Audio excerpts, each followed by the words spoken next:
اعوذ باللہ من الشیطان الرجیم بسم اللہ الرحمن الرحیم اولم یہدی کیا اور نہیں واضح ہوئی للذین ان لوگوں کے لیے جو یرثون الارض وارث بنے زمین کے من بعد اہلہا اس کے رہنے والوں کے ہلاک ہونے کے بعد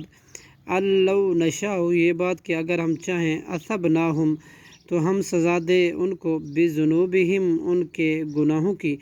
ونتبع اور ہم مہر لگا دیں علی قلوبہم ان کے دلوں پر فہم لا یسمعون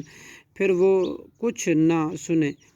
تلک القری یہ بستیاں ہیں نقص ہم بیان کرتے ہیں علیکا آپ صلی اللہ علیہ وسلم پر من انبائیہا ان کی کچھ خبریں ولقد اور البتہ تحقیق جاءتہم آئے ان کے پاس رسولہم ان کے رسول بالبینات واضح دلیلوں کے ساتھ فما کانوا تو نہ ہوئے وہ لیؤمنو اس لائق کے ایمان لاتے بما اس پر جسے کذبو جھٹلایا وہ جھٹلا چکے تھے من قبل اس سے پہلے کذالک اسی طرح یطبع اللہ مہر لگا دیتا ہے اللہ علی قلوب الکافرین کفر کرنے والوں کے دلوں پر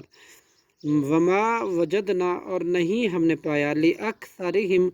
ان کے اکثر کے لیے من عہدی کوئی عہد کے پاس وَإِن وجدنا اور بلا شبہ ہم نے پایا اکثرہم ان کے اکثر کو لفاسقین البتہ نافرمان ثم پھر بعثنا ہم نے بھیجا من بعدہم ان کے بعد موسیٰ حضرت موسیٰ علیہ السلام کو بآیاتنا اپنی آیات کے ساتھ الی فرعون وملئہ اور فرعون اور اس کے درمیانوں کی طرف فظلموا تو انہوں نے ظلم کیا بہا ان کے ساتھ فانظر چنانچہ دیکھیے کیسا ہوا عاقبۃ المفسدین انجام فساد کرنے والوں کا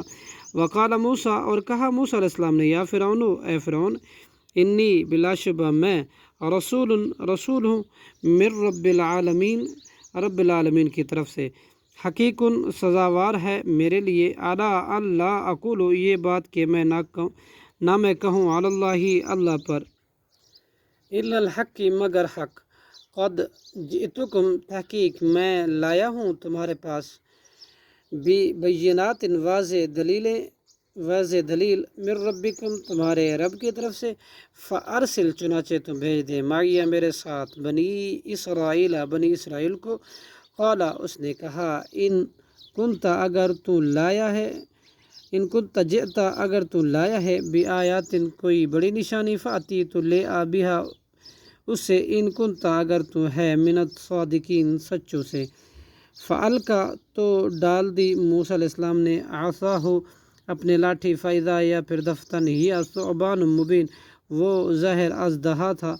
ونزع اور اس نے باہر نکالا یدہ اپنے ہاتھ کو فیضا یا تب ہی وہ بیضاء للناظرین سفید چمکتا ہوا تھا دیکھنے والوں کے لیے صدق اللہ العظیم.